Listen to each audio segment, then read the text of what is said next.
Today on the Full 40 podcast, I'm going to give you guys my thoughts on this week's AP Top 25. Also, with it being March, we're going to dive into some conference tournament talk. And of course, I'm going to give you guys my winners and losers. So stay tuned. This is the Full 40 College Basketball Podcast on the Press Play Podcast Network. Part of the Press Play Podcast Network. What's good, everybody, and welcome back to another episode of the Full 40 College Basketball Podcast here on the Press Play Podcast Network. I'm so excited for you guys to be here today. We have a lot of fun things to get into and talk about. As always, thank you for coming in and listening to me rant and ramble about my favorite sport, that being college basketball. Really exciting time. As you all know, it's March, baby. So it's conference tournament time. It's NCAA tournament time. To me, it's the most wonderful time of the year. I know for a lot of people that's Christmas, but for me, this is being March, all the tournaments, all the games, everything that you see, having basically basketball during the work day, all day, every day. It is literally my favorite part of the year, as you can hear me currently gush over what's to come. So without further ado, man, let's just dive right in. The first thing I want to talk about today, or cover today, is the AP poll madness, if you will, with it being March. Let's just call it that occurred this past weekend, and I guess if you want to count Monday as well. So as most of you know, 7 top 10 teams lost this past weekend, on Saturday rather. So you had Gonzaga losing, Arizona lost, Auburn, Purdue, Kansas, Kentucky, and as well, or Texas Tech as well. Now, Texas Tech was ranked 9th, and I'll get into them later. But Gonzaga, Arizona, Auburn, Purdue, Kansas, and Kentucky were the top 6 teams in the country. And I believe they go in the order that I spoke to or said them in. Now, my issue that I have with this is that I don't believe every team is being looked at in the same light. And what I mean by that is, if you go and look at the AP poll over the course of the year. Now, granted, you haven't had anything this drastic happen pretty much ever inside the top 25. But if you just look at it over the course of the year, you see when a team loses, they drop, not necessarily significantly, but that loss is taken into account. Even if they win that week, even if, whatever it may be after that post that loss is still taken into account, and they drop at least anywhere from 1 spot to 3, 4, or 5, depending on how bad it was or who it was to, and that kind of deal. So for me, I had some issues this week because Gonzaga and Arizona didn't move at all. And for me, that's kind of an issue.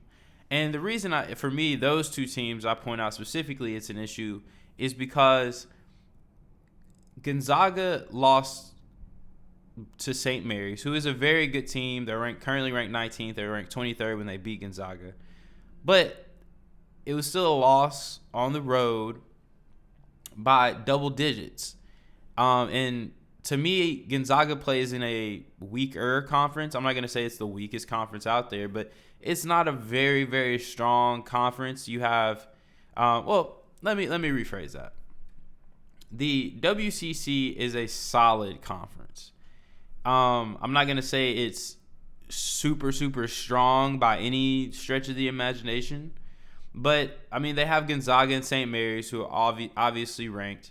Then you have Santa Clara, San Francisco, and BYU, who have really good records. They all have over 20 wins.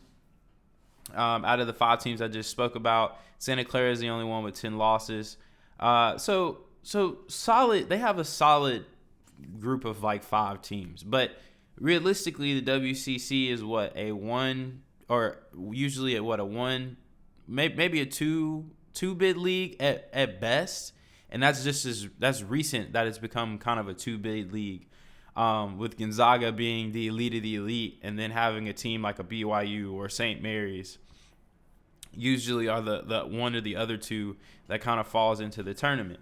So, but with that being said, Gonzaga has been running through the WCC. So for them to lose this game, and granted it was on the road, but for them to lose to St. Mary's and not drop it all is kind of like I don't really know how to describe it. But if I was one of those teams who was ranked 1, like a Baylor or a Duke or someone like that, who took a loss maybe by 1 point or 2 point on the road or something, and I dropped like 4 or 5 spots, I would have an issue with it. I would look at it as, why is the media and the AP and everybody taking Gonzaga and what they do at such a high level when every day, especially if you're a Big Ten team, every day you're in the Big Ten, you're playing a good team. I don't even care if it's the worst team in the Big Ten. It's still going to be somewhat of a good game because that's how much talent that conference has. So I feel like they're not punishing Gonzaga, a team like Gonzaga, enough for taking a loss like they did, even if it was to the second best team in their conference, and St. Mary's is a really good team. Now, moving on, Arizona is the other team that I had an issue with staying at 2. It did not make sense to me. They played a team in Colorado who isn't a bad team. I believe they were ranked to start the season, if I'm not mistaken. But even still, with that, they're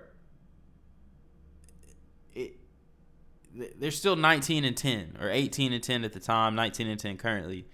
So to lose to a team like that by 16 points, it wasn't like it was a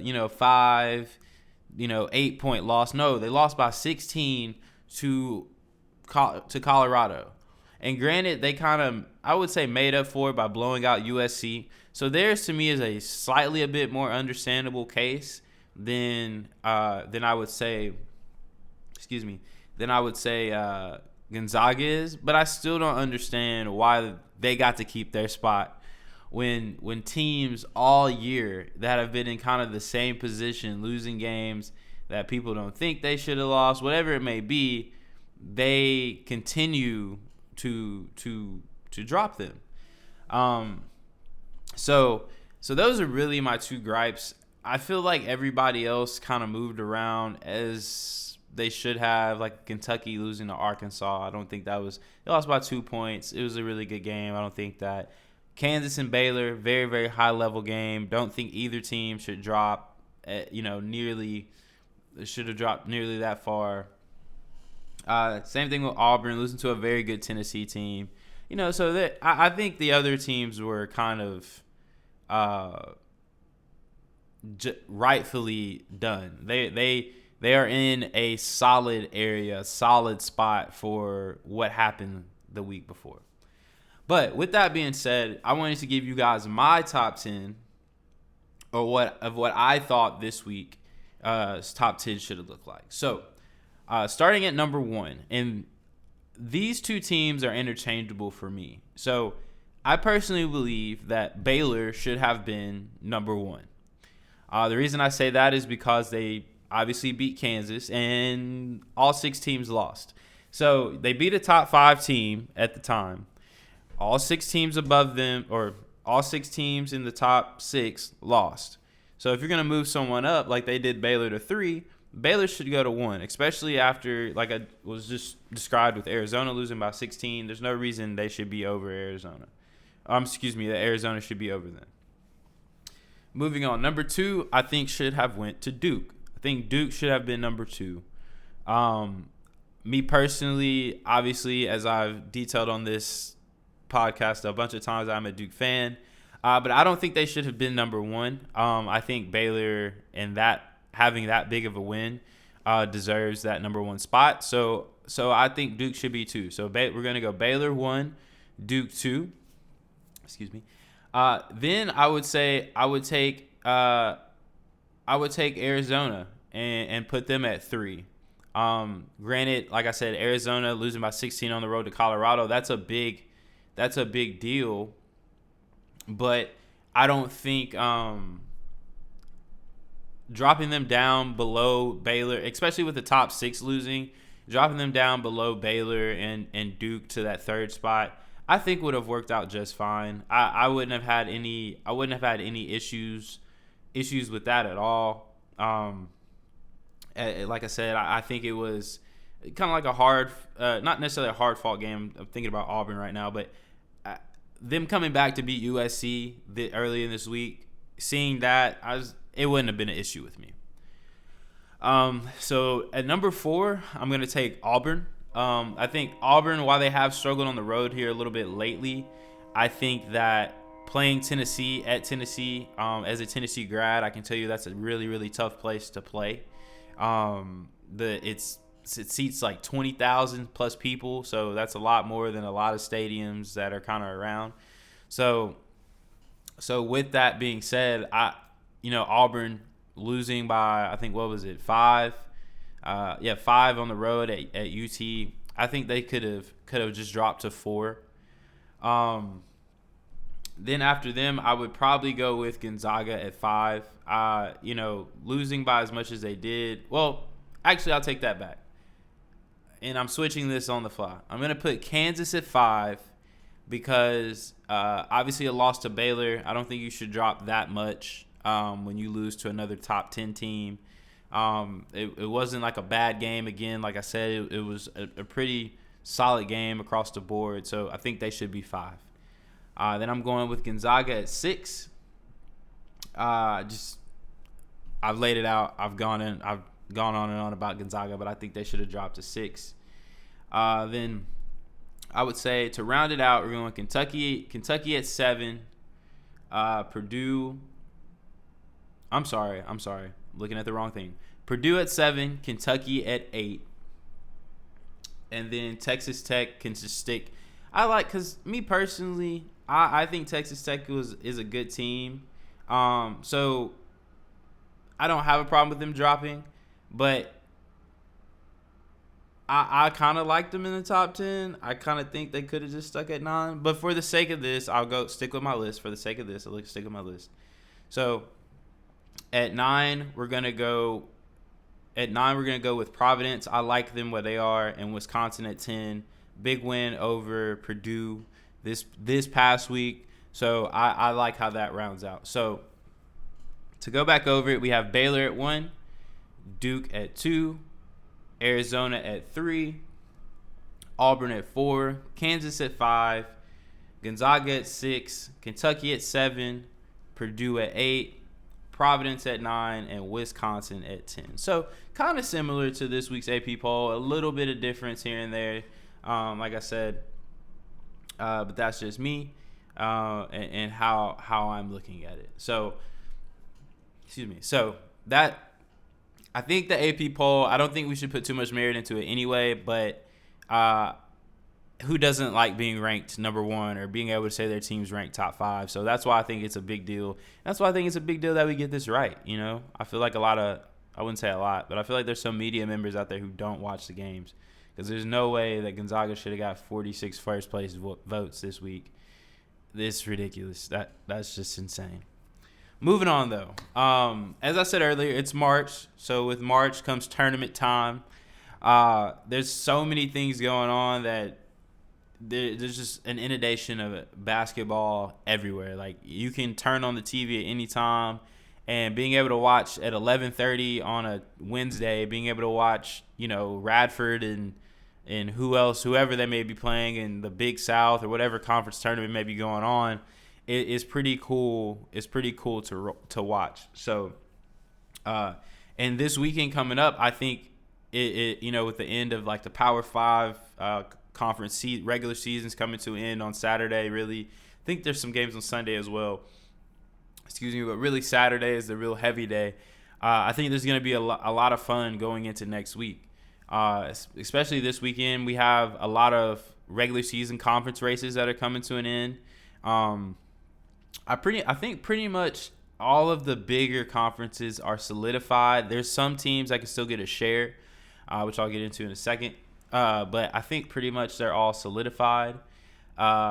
as I said, the Big 12, I believe, still has some shaking out to do. I think Baylor right now is in the driver's seat, and they pretty much, I think, have a share of the Big 12 title. And so Kansas can actually, I think, is the only team that can, I guess, challenge them for that, for the other half of the Big 12. I don't know how that works when you say a share of a title because it's only one trophy or whatever, but they can get a share of the Big 12 regular season, I believe, with a Baylor loss and a Kansas win here this weekend. So that's going to be fun to watch. The SEC is also another fun one to watch because there's 4 legit teams that have a shot at the SEC, or at least at a share. There's one team that is going to be the SEC regular season champion, and there's 3 other teams that could have a share of that. So that's going to be really fun. And actually 2 of those teams play each other this weekend, and UT, the University of Tennessee, and Arkansas, which I'll get into in a second. And then also you have Kentucky. You have Kentucky as well, who plays a really good, really kind of upstart Florida team here lately. And I'll get into that game a little bit later. But those 2 conference regular season conference races are ones that I'm paying very, very close attention to. I think that will provide some really fun games this weekend, especially like a Tennessee and Arkansas, where both teams are kind of fighting for the same spot. So that'll be pretty cool. Now moving on into looking ahead into next week, with it being conference tournament week, and like I said, it's one of my favorite weeks of the year. I have some tournaments that I think are going to be really, really fun to watch. So for starters, my first one on my list is the Big 12. I just think the Big 12 is one of the 2 deepest conferences in basketball, in college basketball right now, alongside the Big 10. I believe that any team in that top 8 range of the Big 12 can win the Big 12 tournament, and I'm super excited to see that because there's so much parity. So many people have beaten, like TCU just beat Kansas the other night. Baylor beat Kansas on Saturday. You know, there's just so many things that could happen, and teams that don't seem like they're good, or their record may not be good, but when you put them under that bright lights and that pressure, it changes. And so, you know, you have teams playing with their season on the line against teams who, you know they're in the tournament but want to win a conference championship and all that kind of jazz. So I think the Big 12 is going to provide some really, really good moments, especially you have Baylor, Kansas, TCU, Texas, Iowa State. And I know I'm missing one off the top of my head, but teams like that playing against each other, that's just high-level basketball, and you can't get much better. Of course, you got to have the Big East on there. I love the Big East tournament. Maybe it's nostalgic, or it's the nostalgia type of person I am. But I love the Big East tournament. I think it'll be really, really fun to watch this year, though. Last year, Georgetown won it, and I think that is one of the most interesting stories this year is that Georgetown is defeated in conference, as we like to say. They have not won a single game in conference, as they're 0-18, but they won it last year. So I think it's just hilarious to see something like that where in the Big East tournament, because you legit could have a team like a Georgetown, and we've seen it before, not that drastic, but a team like UConn run the table with 6 games in 6 days and that type of deal. But I'm really excited for this year's Big East tournament because I think there are legit 6 teams that have an opportunity to win the Big East. The Big East Conference tournament anyway. With Providence, Villanova, UConn, Creighton, Marquette, Seton Hall. Shoot, you might even throw St. John's and Xavier in there. So legitimately, it's going to be a great conference tournament to watch because there's so much parity within the Big East. A lot of these teams have beaten one another. Even, for example, the first place Providence Friars have 3 losses. So if that doesn't tell you, like, hey, this tournament is going to be fun to watch, I don't know what does. So moving on to my third, and mind you, these aren't in any particular order. It's just kind of how I wrote them down. But the next one on my list is the Big Ten. Now, I've said on this podcast a few times this year that I think the Big Ten is the deepest basketball conference, or conference in basketball this year. They currently have 5 teams ranked in the top 25, 2 teams ranked in the top 10.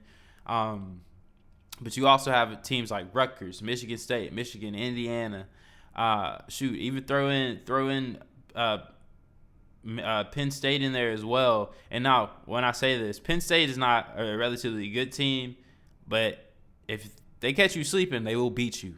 If they catch you sleeping, they will beat you. And even when you have teams like Nebraska who just beat Ohio State, and I'll get into them a little later, but that just is my favorite part of this. Any team can beat anybody. But the Big Ten tournament, I truly believe just the parity of that conference and how many good teams are in it, that I don't think any of the top 4 teams will win it. And that's just, now that might be a stretch, but I don't think any of the top 4 teams will win it. Michigan kind of looks good right now in terms of they're finding their way. And Rutgers is another team that I love in the Big Ten tournament. I mean, they just beat Indiana last night. They've beaten some of the heavy hitters in the Big Ten, and they're essentially playing for a tournament spot to a certain degree because they're 17-12, have some solid wins. But if they have a solid end to the season and a solid Big Ten tournament, and they can go win or make it to the championship of the Big Ten tournament, they're in. Point blank period. In my opinion, they're in. So I'm super excited to watch that. Next up, and finishing off the Power 5 side of this, is the SEC. I think that there will be upsets in the SEC tournament, very similar to the Big Ten. I think the SEC is a very deep conference as well, and I see there's so many teams there that are kind of like the Big Ten and the Big 12 in this way that have beaten each other. And like I was saying about the Big East and Providence, Auburn's the number 1 team in the conference, and they have 3 losses. Every team after them with 4. And then after that, it goes to 8, 9, 11, 13 losses. So these teams are beating each other. And when you just look at the strength of this conference, when you get past those top 5 teams of Auburn, Arkansas, Kentucky, Tennessee, and Alabama, you go to Florida. You have that next tier, which is Florida, South Carolina, LSU, Texas A&M. Even throw Mississippi State in there. Though that next tier of teams can beat all 5 of that first one. Last night Auburn was on the ropes by Mississippi State. So I truly think the SEC tournament could end up being the best tournament out of all of them. Now, saying that, I really personally like the Big Ten tournament. I think the Big 12 tournament. I think it might be the most competitive. But I think the SEC tournament has something to say about that. Next up, I want to go off the beating path a little bit, and I'm going to say a conference that I don't think anyone may be paying attention to, and that is the Conference USA. So right now, just looking at the standings, it is going to be very, very fun because the Conference USA, first off, has a few solid teams. So North Texas, UAB, Louisiana Tech, and MTSU all have 21 wins or more. So right there, you're starting off with a bang. Next up, you have Western Kentucky, who is no slouch. You have a team like Florida Atlantic, who is no slouch. So there's a lot of solid teams in this conference. And the cool part about it, or I guess cool because I'm not playing, is they're all playing for essentially one bid. They're with the Conference USA. So I just think with the talent that is within this conference and the fact that they're essentially a one-bid league, I feel like fireworks are destined to happen. I think anytime you have a one-bid league conference tournament, fireworks are destined to happen. I mean, being from Tennessee, I had an opportunity to watch the OVC tournament every year. And to me, it is one of the better tournaments because, A, you have two really top-flight teams like Murray State and Belmont who are good year in and year out. But on top of that, you have teams that are that come from nowhere.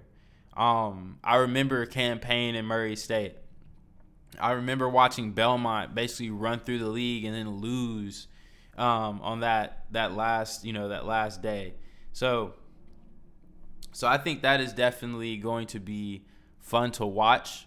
The Conference USA tournament, like I said, it's a one bid league, so I think that's one of the more fun tournaments to watch. So make sure you check that out. And last but not least, the Mountain West Conference. Now, a lot of people, especially here on the East Coast, and I feel like it's kind of like football in a way. You don't get to see these teams a lot, but these teams are good. Boise State, Colorado State, San Diego State, Wyoming, even throw UNLV in there a little bit, are really solid teams. Those first four I named are really, really good teams. And right now the Mountain West actually has, according to Joe Lenardi and his bracketology, they have 4 teams in the tournament field currently. So to me, the Mountain West Conference tournament is going to be fun because I think it's going to come down to those 4 teams. Boise State, Colorado State, San Diego State, and Wyoming. That's high-level basketball. I think at some point, with the exception of San Diego State, Boise State, Colorado State, and Wyoming have all been ranked at some point this year. So high level. Then you have a team like UNLV, who I believe has beaten some of those 4. So it's gonna be exciting. Any conference tournament in college is exciting, but the Mountain West Conference tournament I think is one that people are sleeping on just because you don't watch a lot of Mountain West basketball. I mean, people don't watch a lot of Mountain West football, but it's basketball is a lot worse in terms of viewership. So those are the conference tournaments that I'm interested in right there. I have some sleepers for them. I kind of already hit on them, but like TCU. I think they could, run the table in the Big 12 tournament. They've beaten a lot of the big teams there. Like I said, they just beat Kansas. So I think they definitely have a shot. Seton Hall is a team I think that's underrated. The only team they haven't beaten in the Big East, I believe, is Villanova. So, and they played them close each time. So they have the pieces to do it. The tournament is a sprint. So you gotta be able to do it. And do it every single night for 3, 4 to 5 nights in a row, depending on where you're seated at. Next up is Michigan. Michigan, they've kind of come on here as of late. They've been playing a little bit better. I think they feel that sense of urgency of we got to do what we got to do to get in the tournament. So I think that they can definitely make a run because they need to make a run. They need to get into the NCAA tournament, and basically the way you do it is finishing the season strong and going through your conference tournament, trying to make it to at least the semifinal or the championship game. Because in the Big Ten, by doing that, that means you've beaten at least two ranked teams on your way there. So that I think Michigan has a really good shot. And last but not least, my favorite team in terms of conference tournament. LSU. I think LSU is going to win the SEC tournament.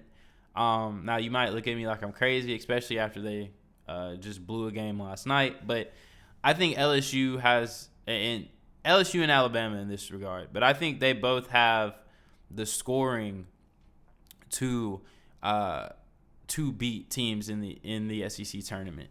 Now, not saying that Kentucky or Auburn or Tennessee are going to be easy outs or anything like that.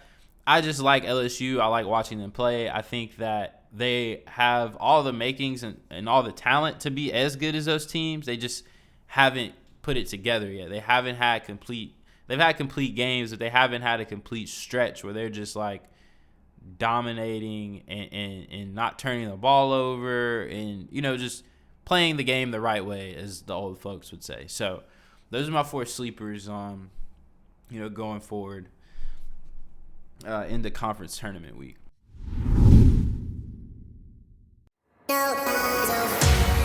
Hey everyone, it's JD from the Hyman Podcast. Back by popular demand, I'm excited to let you know that new episodes of the Hyman Podcast will drop every other Monday on Apple Podcasts, Spotify, or wherever you listen to your podcasts. We're going to continue the conversations we started last season and keep having those hard conversations. There is so much in store for you this season, and I'm excited to share it with you. Subscribe today so you don't miss a single moment. The Hyman Podcast, part of the Press Play Podcast Network.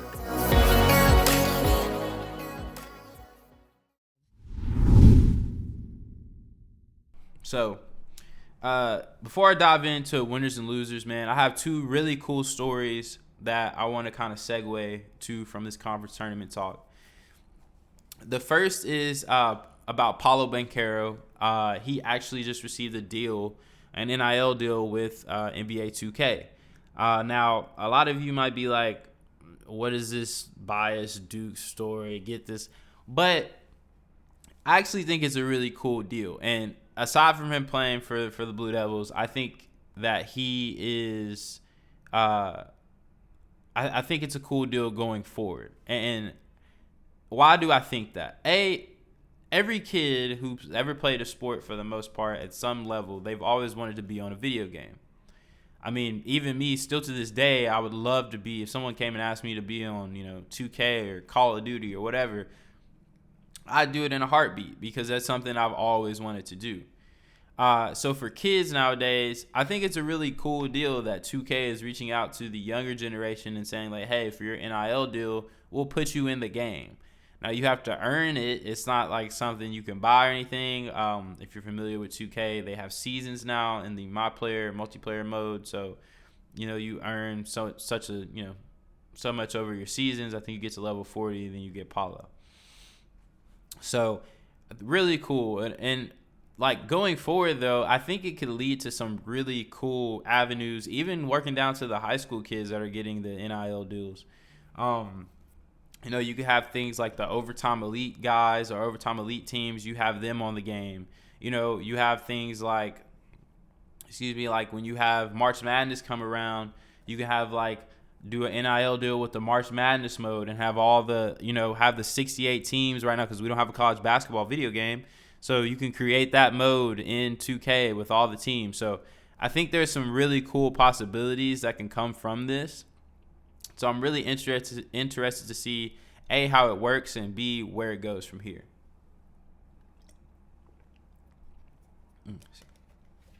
The other thing that I want to hit on, sticking with the ACC here, is the tournament documentary that ESPN has been showing over the past couple weeks.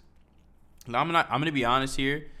Originally, I wasn't a fan of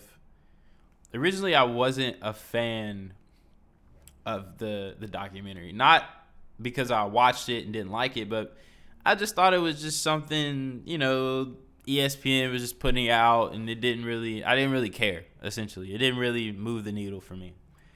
But the other day I had a chance. I had some time, so I just flipped one on. I was just interested because I do love sports history at the end of the day. So I was like, why not? Let me check it out.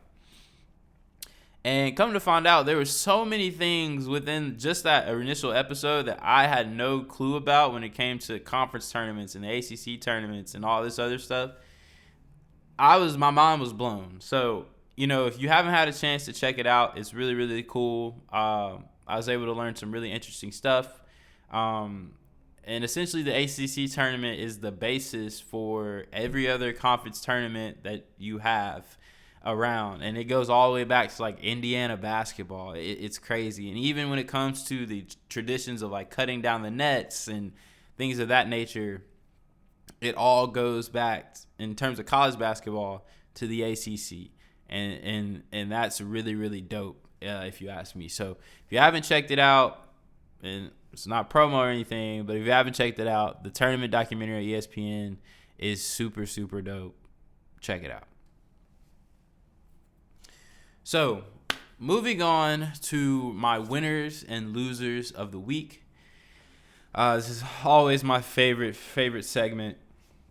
We're going to start with a team here in the Big Ten, and that is the Nebraska Corn Huskers. Now, they are our winner this week because they did something that I didn't think they could do, and that is beat a ranked team. They got a W, and they beat Ohio State. It's a big win. It's not going to move the needle for most people or anybody, really. They're still 3-16 in conference. They're 9-21 overall, but they beat Ohio State. And they now have 2 wins in a row. And they have Wisconsin on Saturday to make it, on Sunday to make it 3 in a row. And I want to see them end the season on a 3-game win streak so bad, especially because they really hadn't beaten anybody in conference until just this past week. So big shout out to Nebraska. Big W. They are my first winner of the week. Next up, my next winner here is a team from my hometown, the Middle Tennessee State Blue Raiders. They are on my winners list this week because they won the Eastern Division of the Conference USA. Now, you might be looking and saying, why does that matter? It's the East. They didn't even win the whole conference. They won the East Division of the conference. Well, let me tell you why it matters. Coming into the season, MTSU was projected last. Not last in the East, last in the whole conference. So for them to win, even if it's just the Eastern Division, even for them to win, that is an accomplishment in itself. So big shout out to the hometown team, MTSU. Want to see y'all make some noise in that Conference USA tournament that I was talking about. So really excited to watch them play. They've given us some really cool moments over the past, 7-8 years when it comes to the NCAA tournament, going all the way back to beat Michigan State and Denzel Valentine and those guys, and then following that up with a win over Minnesota the next year. So, I don't know if their team is that strong or as strong as those teams were, but it's still going to be really fun to watch. My next winner, or my last winner for this week, is TCU.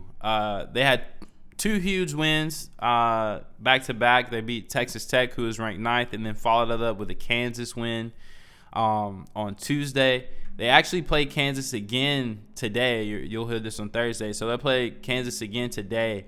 So I think that'll be a very interesting matchup, especially because, they just played them or whatever. So I think that could go either one or two ways, with them either A, being so gassed from having all that emotion and rushing the court and all that stuff, or B, it'll be a very close game. It's one or the other. So shout out to TCU, 2 big wins.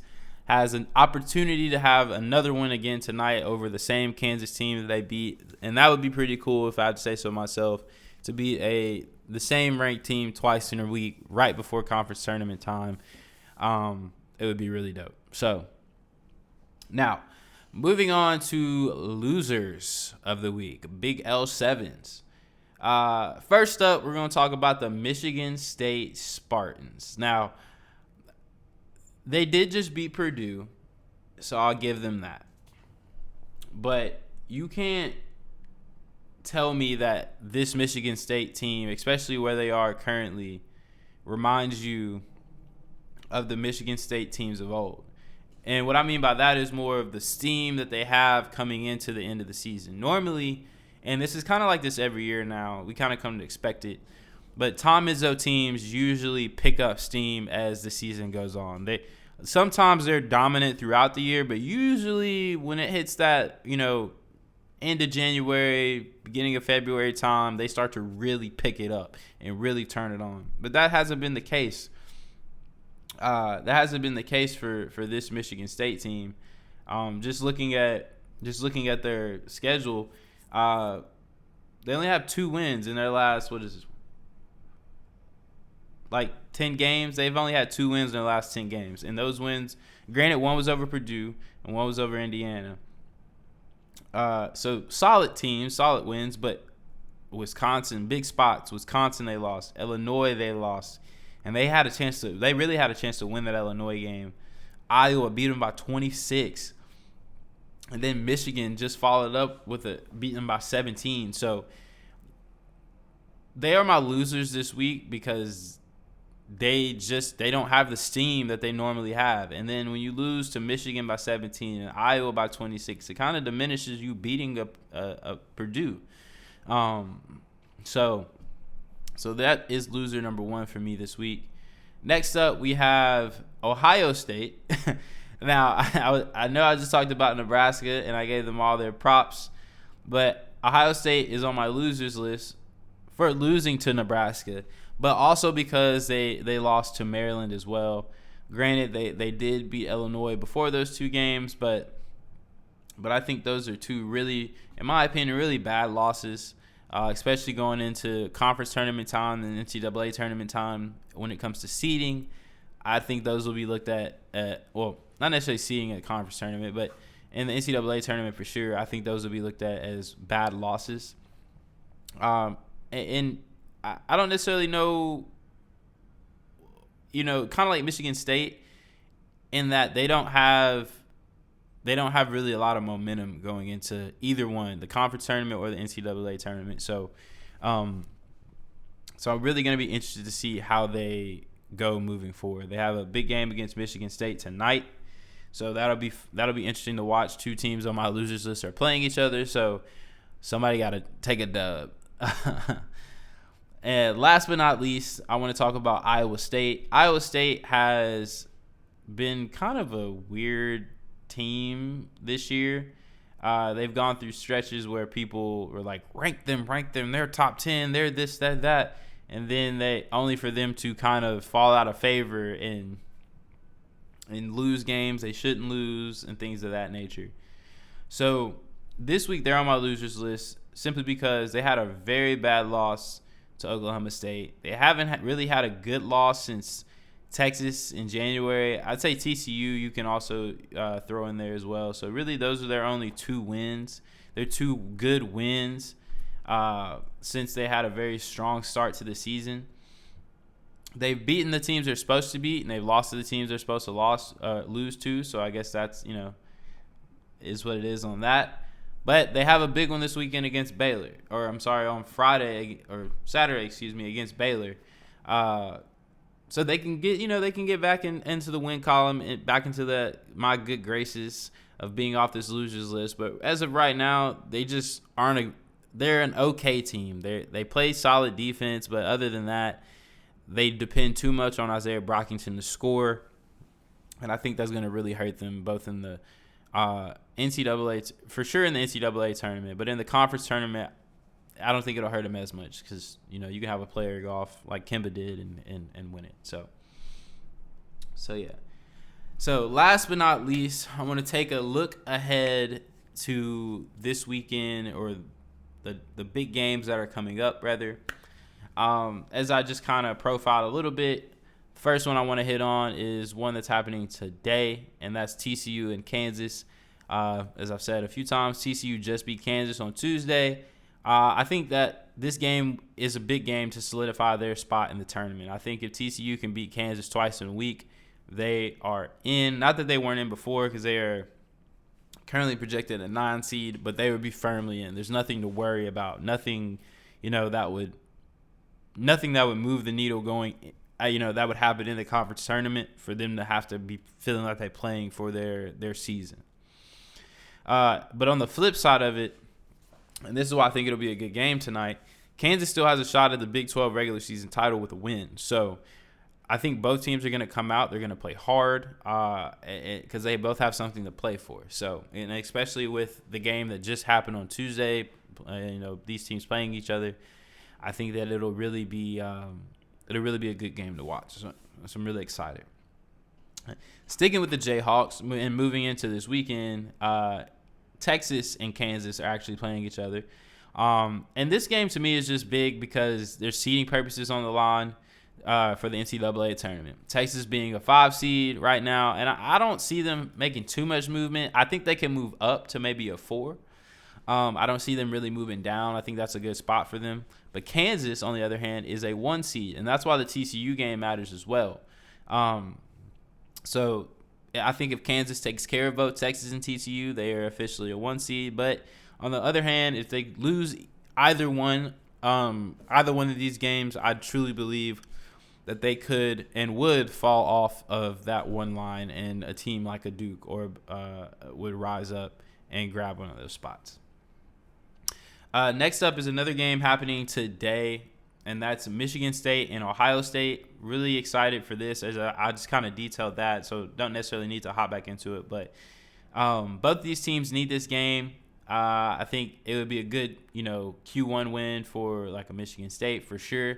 Going into conference tournament time. So, like I said, I already hit on this game a little bit. Going to be a really good game. Really excited to watch it, which is crazy. I can't remember the last time I was really excited to watch Big Ten basketball before this year. But yeah, Michigan State, Ohio State. Make sure y'all check that out later tonight. Moving towards the weekend, Arkansas and Tennessee. The winner of this game would still be in the running for a share of the regular season title. I think Auburn has to lose for it to be for them to get the share. And tournament seeding is also on the line. And in the SEC tournament, that's really a big deal, I feel. Same with the Big Ten tournament. I don't think the Big 12 tournament matters as much, but I think seeding and matchups matters a lot in both the Big Ten and the SEC tournament. So huge game between Arkansas and Tennessee. Very excited to watch that. Next up, I'm going to talk about some UK and Florida. This is a huge game because there's so much that could happen. On the Florida side, they're currently on the bubble right now. They're actually in the next 4 out, according to Joe Lunardi. Me personally, I don't think they're in right now either. But I do think that if they can win this game against Kentucky, which would give them a top 10 win, and that'll be a second one after beating Auburn a week or so ago. So if they can win this game and then make a little noise in the SEC tournament, maybe make it to the semifinal, my mind personally would change. I think they would be in with something like that.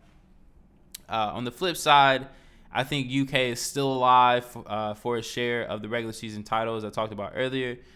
Same thing with Tennessee with a win. This is a game for me that I think could be a nice get-right game for Kentucky. Ty Washington and Xavier Wheeler seem like they're back to normal, back to full strength almost.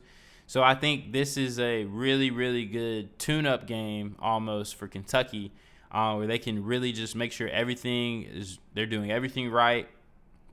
Everything's buttoned up as they prepare for the conference tournament and the NCAA tournament.